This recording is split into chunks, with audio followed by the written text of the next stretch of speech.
کہ کون سی چیز جو ہے وہ میڈیا کے حق میں ہے. اس میں سب سے پہلے اگر آپ نے ایک اپنی بریکنگ نیوز دی اور بریکنگ نیوز اگر آپ کی غلط ہوگی تو آپ کو 2 کروڑ روپے جرمانہ بھی ہوگا اور اس کے علاوہ 7 سال سزا بھی ہوگی اور اس کے علاوہ جو آپ کے چینل مالکان ہوں گے اس کے اوپر 25 کروڑ روپیہ ہوگا.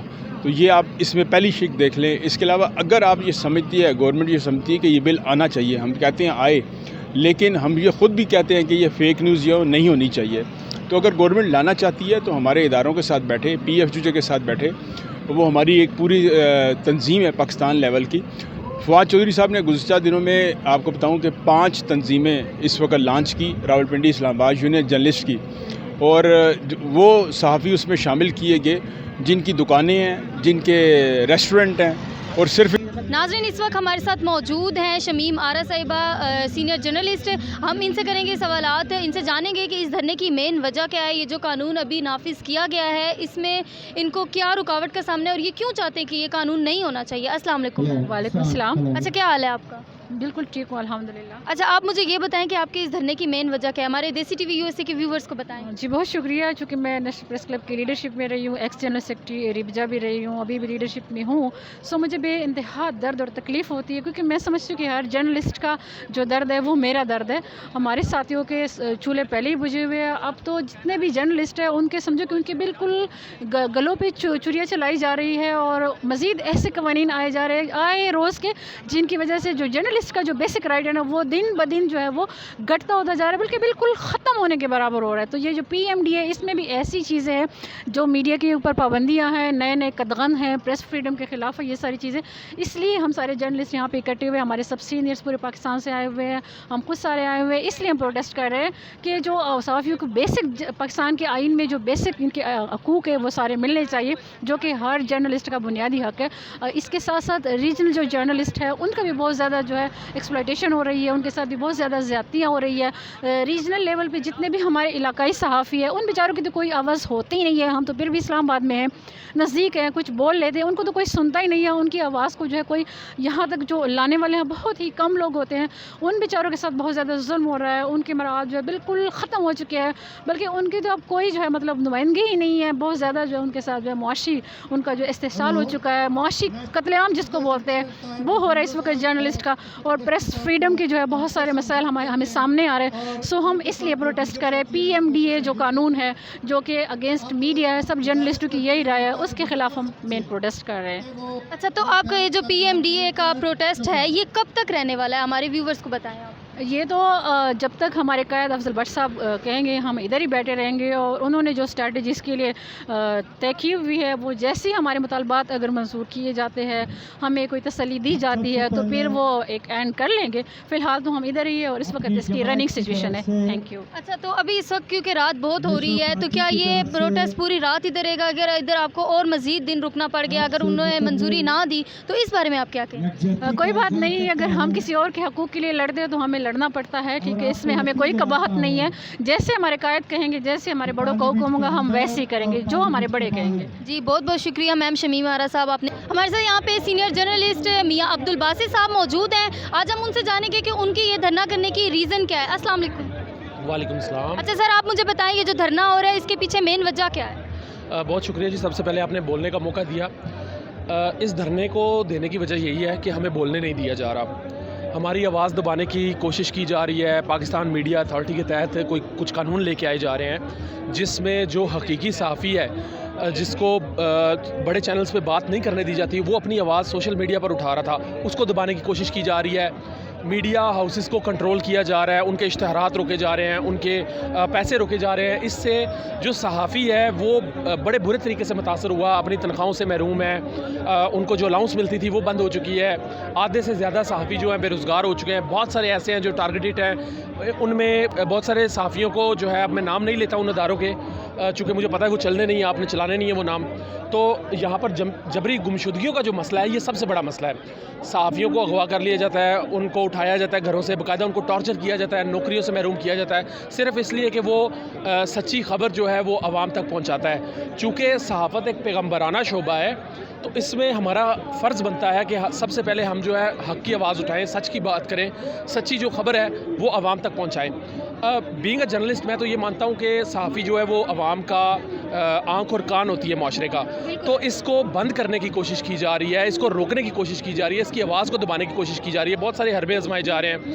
تو یہ جو قافلہ آج یہاں پہنچا ہے ایوان اقتدار کے سامنے اس وقت ہم بیٹھے ہیں، آج رات ہمارا قیام یہی ہوگا۔ افضل بٹ جو کہ سابق صدر ہیں پی ایف یو جے کے اور حالیہ اس کمیٹی کے چیئرمین ہیں، تو ان کی زیر قیادت ہم یہاں پر بیٹھے ہوئے ہیں، انشاءاللہ رات یہیں لگائیں گے۔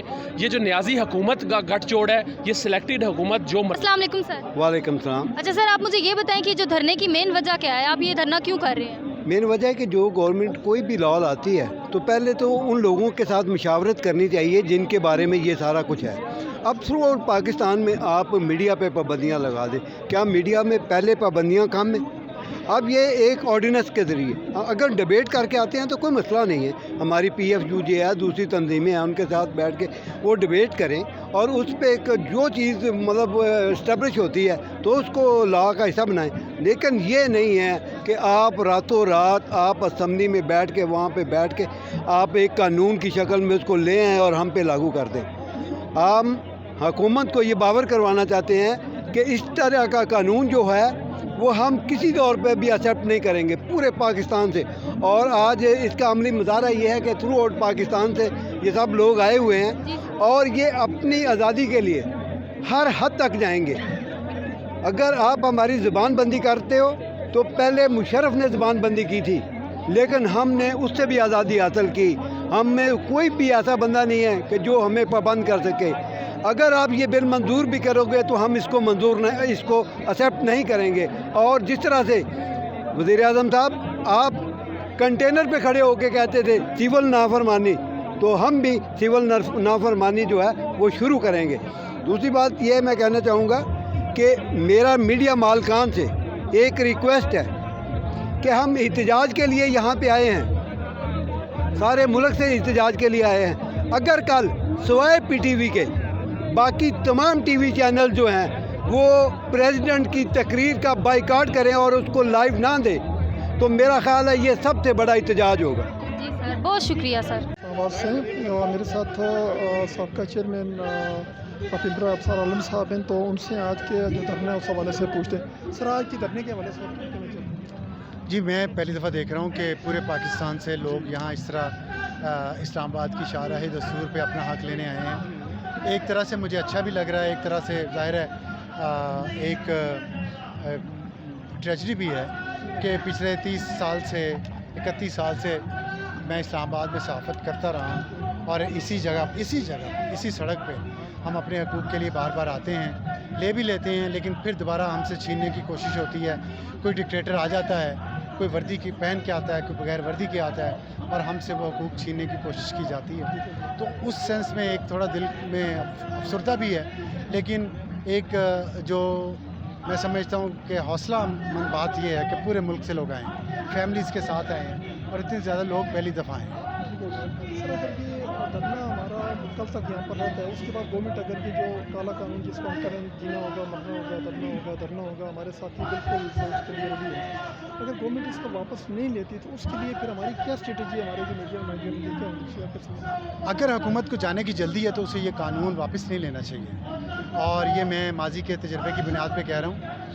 اور کیونکہ کوئی بھی فیشسٹ حکومت پاکستان میں زیادہ عرصے تک نہیں چل سکتی۔ یہاں پہ اگر یہ چلانا چاہیں گے اس طرح میڈیا کو نارتھ کوریا کے میڈیا بنا کے تو یہ مشکل ہے۔ یہ پاکستان مختلف سوسائٹی، ہم لوگ مختلف ہیں، ہم نارتھ کورین نہیں ہیں، یہ یاد رکھنے کی بات ہے۔ تو جو یہ اگر نہیں واپس لیتے قانون اور یہ نافذ زبردستی کر دیتے ہیں تو یہ چلے گا نہیں زیادہ دن۔ یہ جو ہے نا سہیل وڑائچ کی کتاب، یہ کمپنی زیادہ دیر چلے گی نہیں۔ سر یہ کہا جا رہا ہے کہ یہ میڈیا مالکان جو ہیں یہ ان کی ایک سازش ہے کہ یہ چاہتے ہیں کہ سوشل میڈیا سے یہ ساری چیزیں اسٹاپ ہوں، تو ان کا جو بزنس ہے چونکہ سوشل میڈیا کی وجہ سے ان کا بزنس اسٹاپ ہوتا جا رہا ہے۔ آپ کیا سمجھتے ہیں کیا یہ جو سوشل میڈیا پر آج کل ہمارے اینکر صاحبان شام کو اپنا پروگرام چلا رہے ہوتے ہیں تو اس سے کیا ان کے پروگرام متاثر ہو رہے ہیں آپ کے؟ دیکھیں میرا اس پہ میں کچھ کہہ نہیں سکتا کیونکہ میرے پاس کوئی انفارمیشن نہیں ہے، لیکن جو بھی اس کے پیچھے ہے وہ اس ملک کا یا اس ملک کے میڈیا کا خیر خواہ نہیں ہے، چاہے وہ پی پی اے کے ممبران ہی ہوں۔ اور اگر پی پی اے کے ممبران کچھ ایسی بات کر رہے ہیں تو پھر انہوں نے تو سپورٹ کا اظہار کیا ہے۔ یہی تو میں کہہ رہا ہوں کہ تمام صحافتی تنظیمیں،